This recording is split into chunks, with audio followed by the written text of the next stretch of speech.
Have you done a lot of interviews? Were you like off and on. Off and on. Cool. Yeah, I developed a device over the years that was implanted in the brainstem, which is quite a tricky business. Yeah. And we had some success, and in meetings I was often picked for an interview because it was kind of a sexy thing, putting on electrodes into the human brainstem. Yeah. Not something you want to try at home.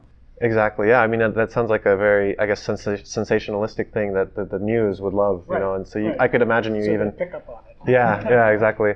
Wow. So you're like used to this. You're So as we were saying, I guess before we started recording, that you are retired now. You used to be like the man in auditory.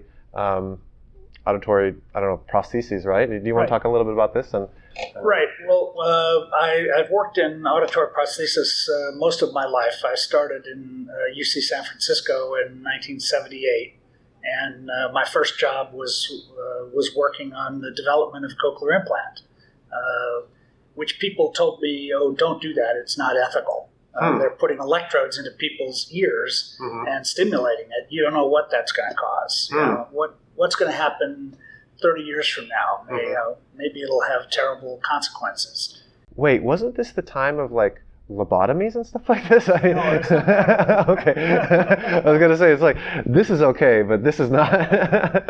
No, but there were no other jobs at the time. It was really, but it also sounded like a really interesting problem for me, because I was working on models of trying to understand how the physiology, how the neurons of the auditory system fit together with your perception, sort of that link. There was a group of people working just on the neurons and a group of people working on just perceptions, and they really didn't talk to each other. And I was doing mathematical models trying to link the two together, and I thought implants were an interesting way to do it because you had a different input to the same system, and if you compared them properly, with rigorous methods, you could get an insight into how the coding worked, how the perceptual things went with the neuron patterns. So that was attractive to me, and it didn't happen so easily, but eventually it did, because now, as I mentioned in my talk, it's a cochlear implant is a major tool for understanding neuroscience and how the brain and the ear work together. So we understand more how the perception of sound and speech and just beeps and boops and pitch and music, and how that relates to the neurons, and how it flows all the way up to the brain, and how the brain interacts with the signal. And implants have given us a great insight into that. So not only helps people who are deaf, but it helps us understand how the brain works and collaborates with senses. Yeah. I mean, cochlear implants, like everybody points to that. That's like the one neuroprosthesis that works, and that's worked for a long time. And it works great. And it works great. Yeah. And I kind of see it as it opens the door. I mean, it gets more money into the field. It gets more bodies not bodies, brains into the field, and kind of opens the door for what's possible. It sets a gold standard, pretty much. So you're saying you were like the first person to bridge that gap, or something like this, or was it kind of like not the first. There was already, when I started working on it, there were already multiple groups around the world. But at the time I started, there were probably only 10 people in the world with cochlear implants, and they were all experimental, handmade devices. It was many years after that before companies started getting into the mix. And so it was a limited population, limited number of people working on it. But we got lucky. It worked for about 20 years. We didn't understand why it worked so well. We were behind the curve. Everybody told us it'll never work. The ear is too complicated. The brain is too complicated.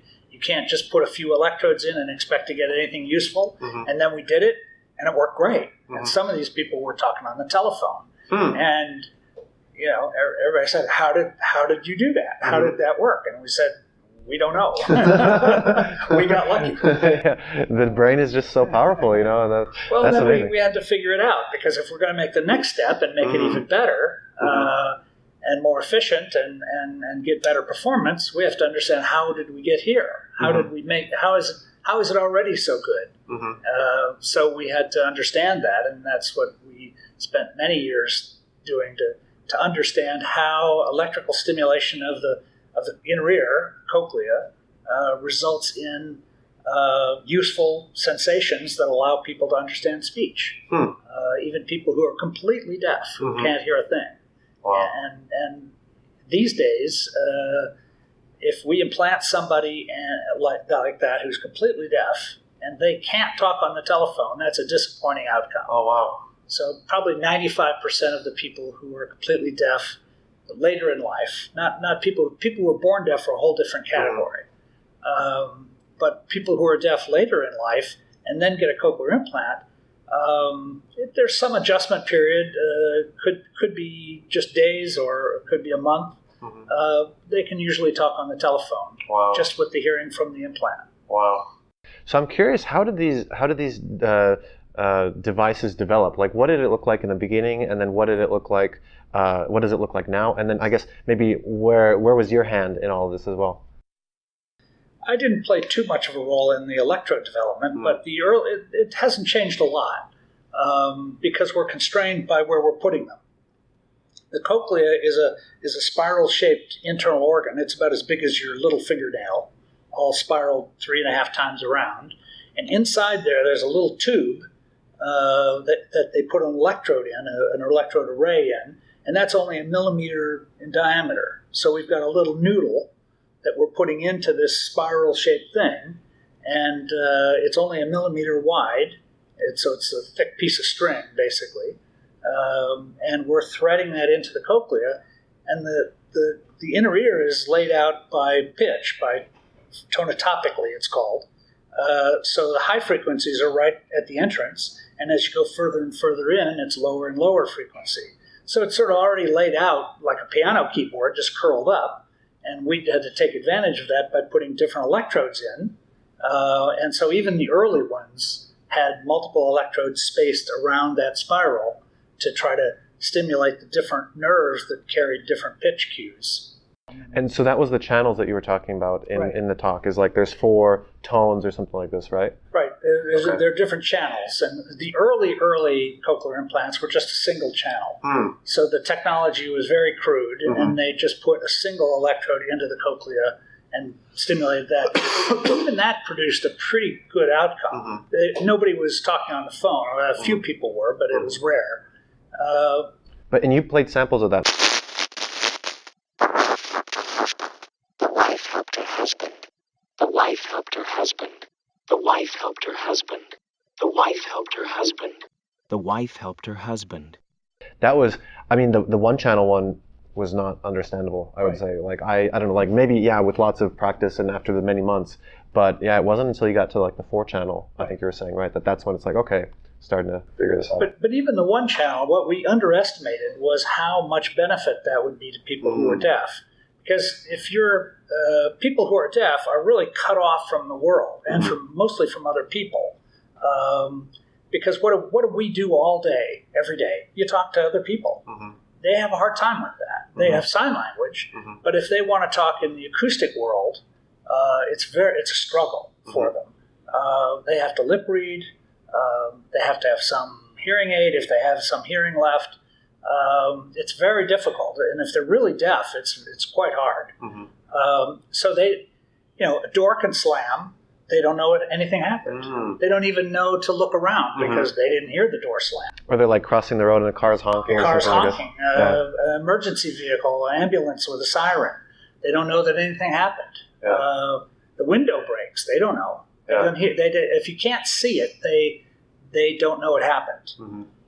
And with a cochlear implant, even a single channel one that doesn't allow them to understand speech, they could hear bang, and they know something happened. They can look around and see what happened and figure it out. So even a single channel that didn't give them speech gave them connection to the world, and it broke that barrier of separation, of isolation that deaf people have, because sound is an important sense that puts you in touch with other people and with things going on around you. Yeah. One channel is kind of like Morse code. Maybe they're really good at Morse code.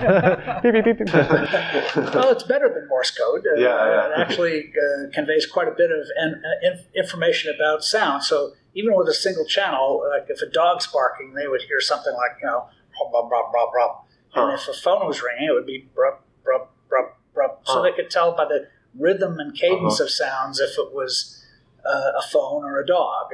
They might not be able to tell a dog barking from a child crying, but there were some sounds that had distinctive rhythms that they could tell what it was. So how does it work with the one channel, for example? Like all of the frequency is in this one thing, and then that's sent out at a constant frequency, or what? And then and then for the four, like let's say four channel one, like each section is. So I've heard like it described. It's not a terrific analogy, but a 4-channel one, say for example, would be like playing the piano with your open hands.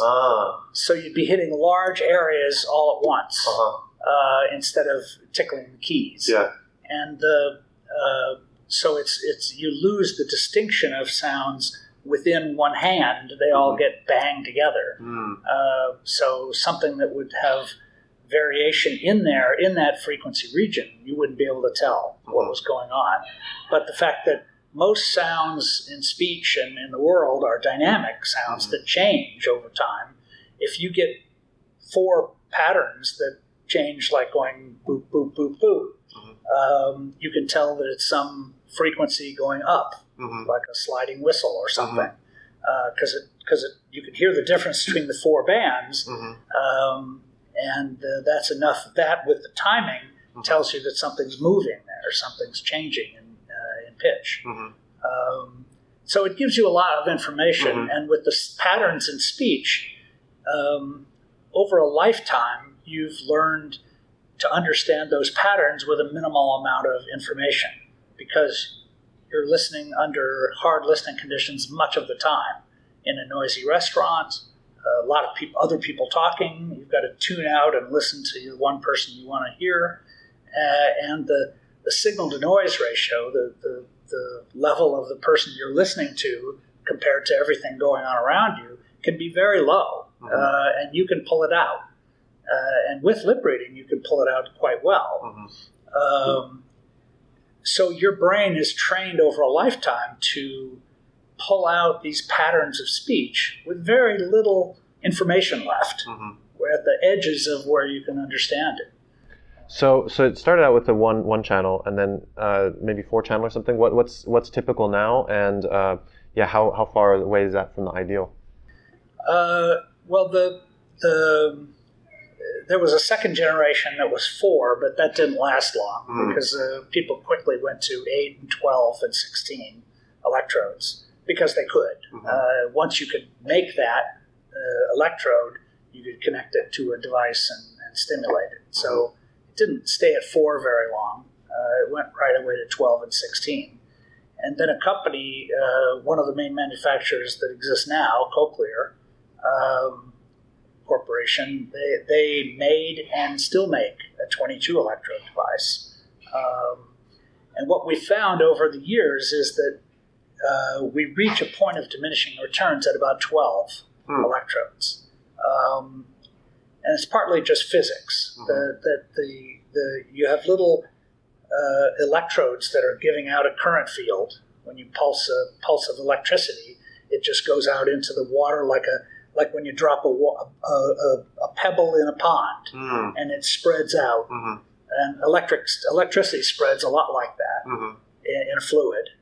And if you have 2 electrodes that are close together and the nerve is over there, by the time the nerve sees these patterns of ripples, it doesn't know which of these electrodes it came from. So there's interference between the electrodes. So if you have too many of them, if you pack them too close, then they're not distinguishable.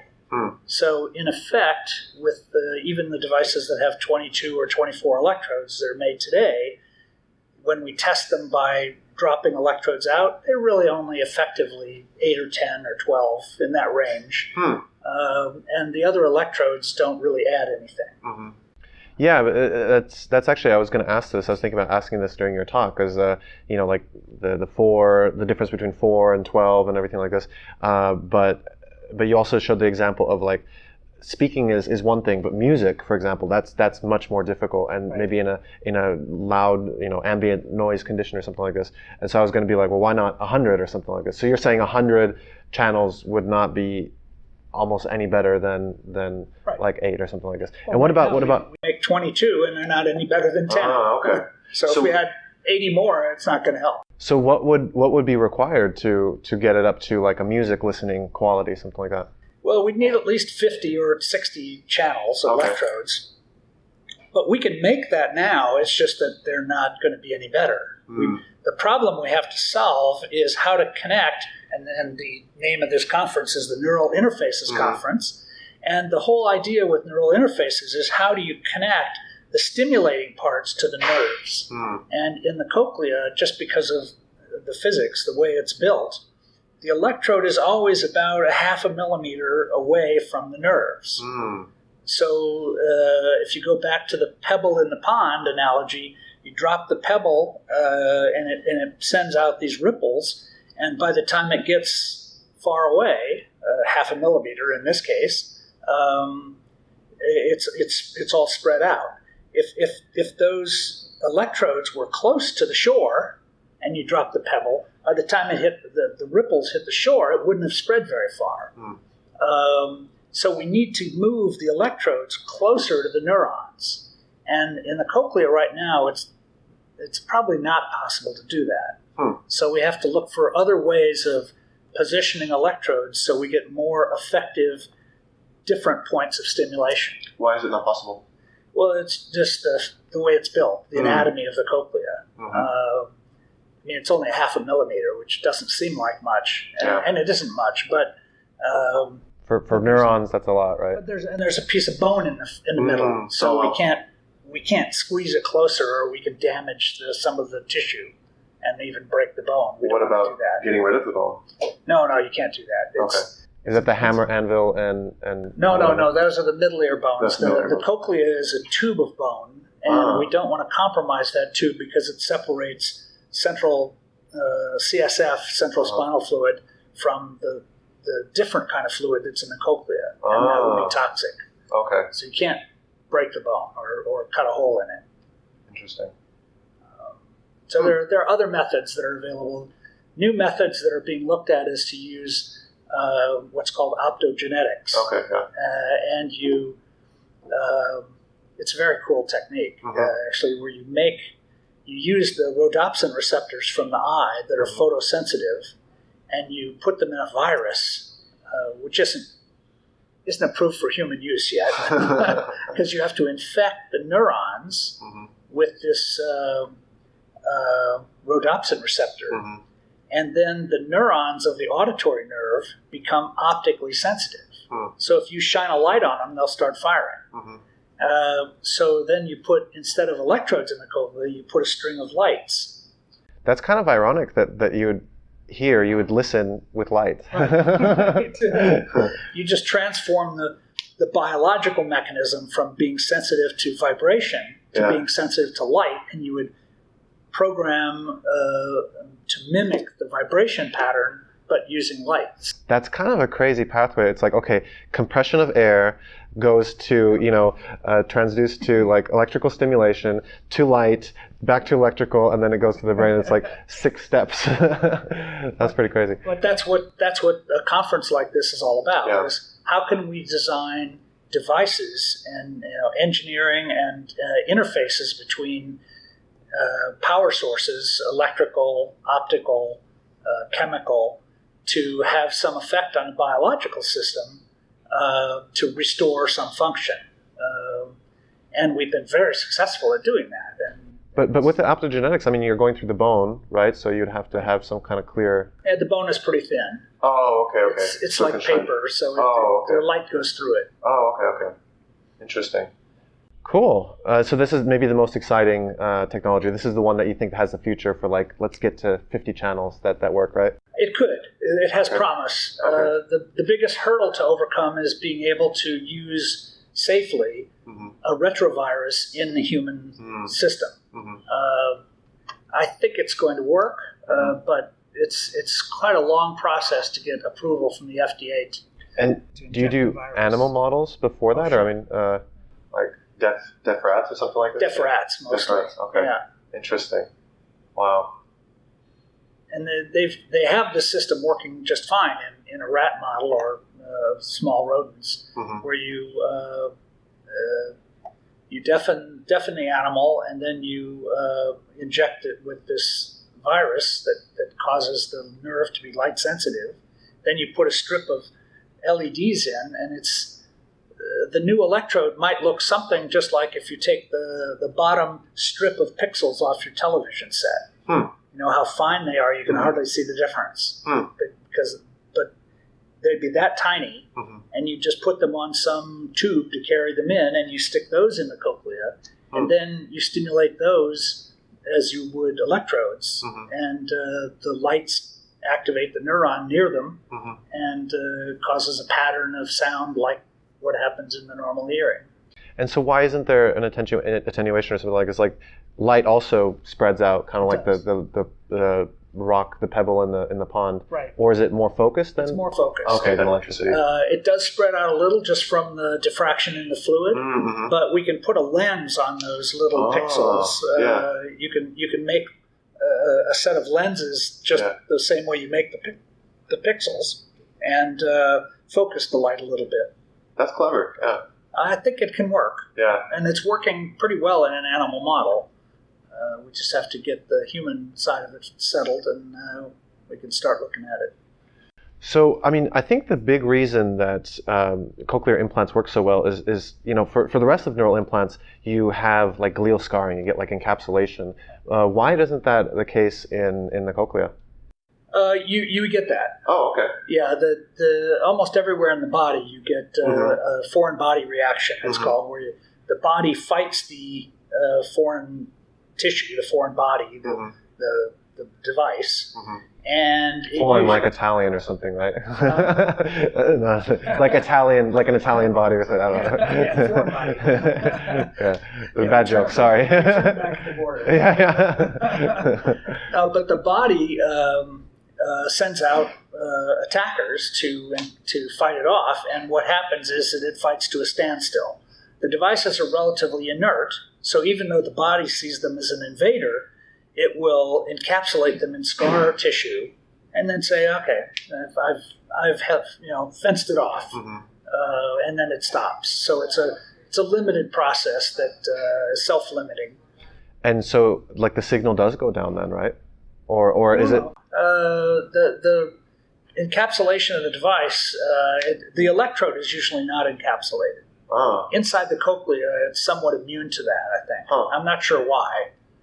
We thought the cochlea would fill with fibrous tissue to encapsulate the electrode, but it usually only happens right at the point of entry. Yeah. And then it stops. Interesting. Yeah, maybe like evolution never had to deal with like stuff inside the cochlea, like that just didn't happen. Maybe. Yeah. Something like that. Interesting. So it's kind of like that could be the one part of the body that you don't get a foreign body response is the cochlea.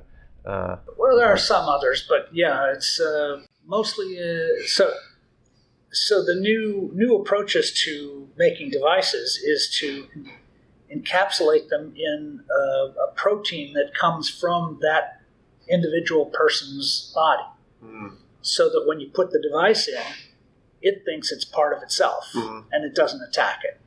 And that technology is promising, but it's not quite there yet.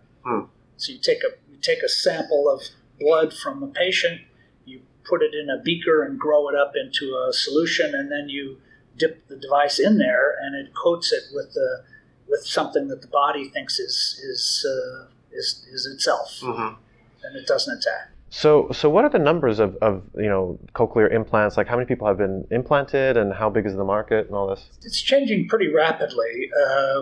I think Fangang Zheng said 500,000. I think it's at least that. People had to have implanted. People so far. who've had cochlear implants. Okay.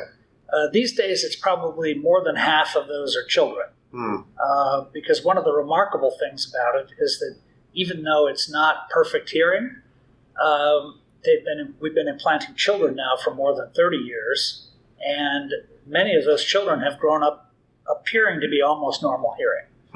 I mean, if you understand hearing impairment and deafness, you will know that these children don't have normal hearing, but many people won't. They're normal enough in their ability to speak and understand that many people won't know they have a problem. And so they don't speak, or some of them don't speak like a deaf person typically does, right? They mostly don't. Okay. Not if they grew up with a cochlear implant. Interesting. Wow. Yeah. So 500,000. That's pretty impressive. Like, it's a lot, and so it's been a great fun to work on this, because not only are we working on the edges of neuroscience and brain science and biomedical engineering, but we're also helping all these people. Yeah. It's incredibly rewarding. Yeah, and I love it. I mean, I'm more like, I want to do neural implants, but I see this as like an adjacent area that's just so good, and it kind of opens it up and brings more money, and then brings more, I guess, talent to something that's very well. Very and at this meeting, the technology, which some of which has spun off from cochlear implants because it's a successful implant. But it's like the space program. They developed a lot of new technology for that, and it spins off into other applications. And cochlear implants have been like that. They've developed a lot of new technology and spun it off in ways that can be used in other applications. Yeah.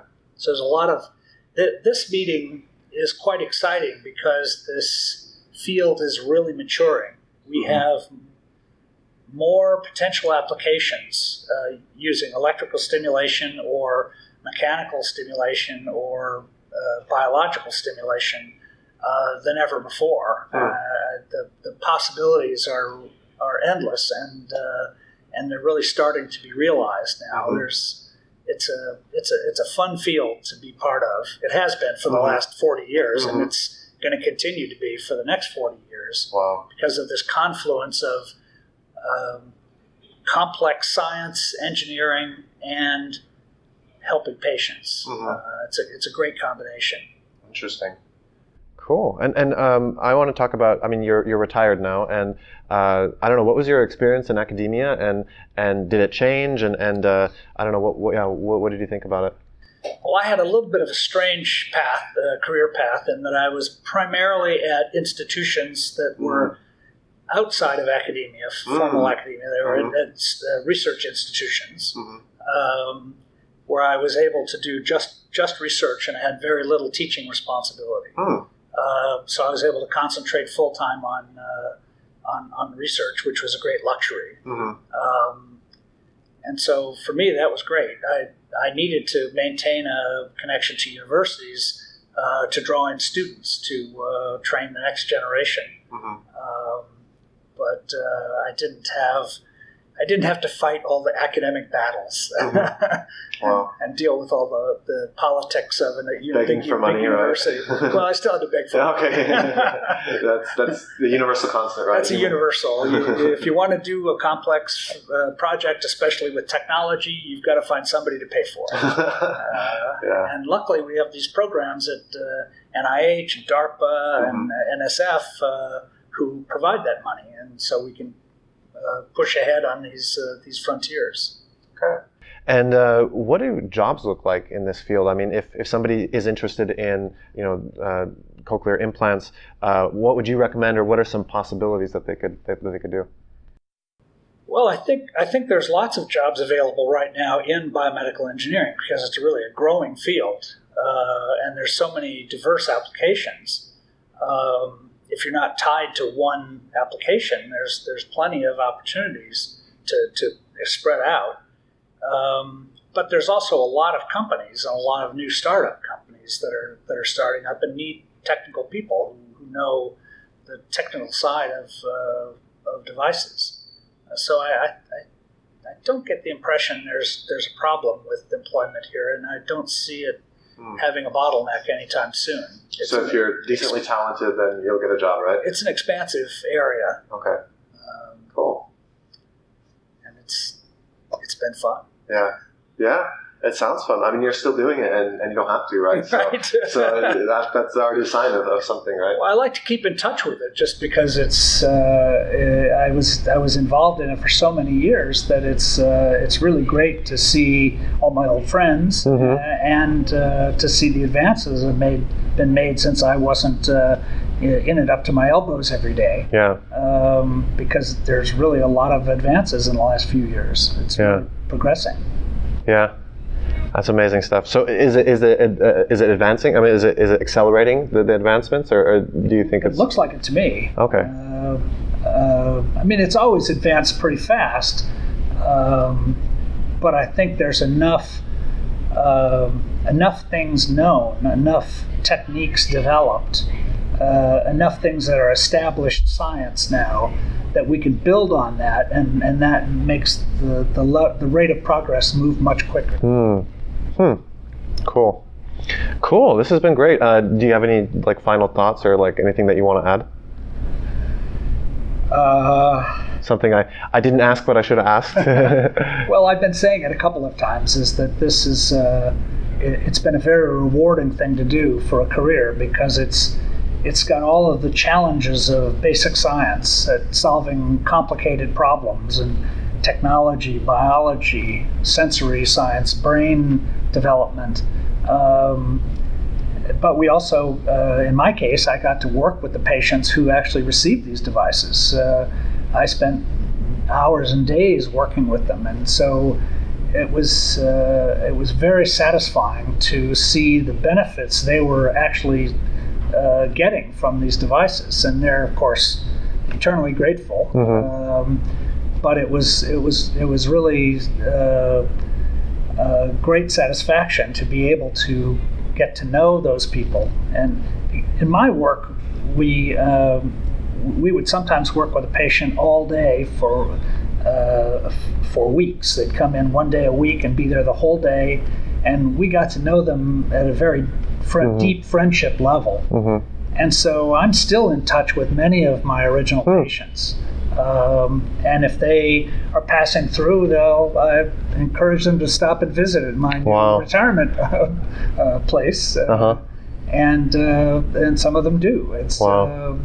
So it's a different way of. It's not the ivory tower, isolated kind of science. You're immersed in it, and it's satisfying, and it's lasting, because you develop friendships with the people, and some of those are long lasting. Wow, that's amazing. Yeah, that sounds like the perfect combination. What could be better? Yeah. Very cool. Yeah, this was very enlightening. Thank you for the talk. No, thanks for taping it.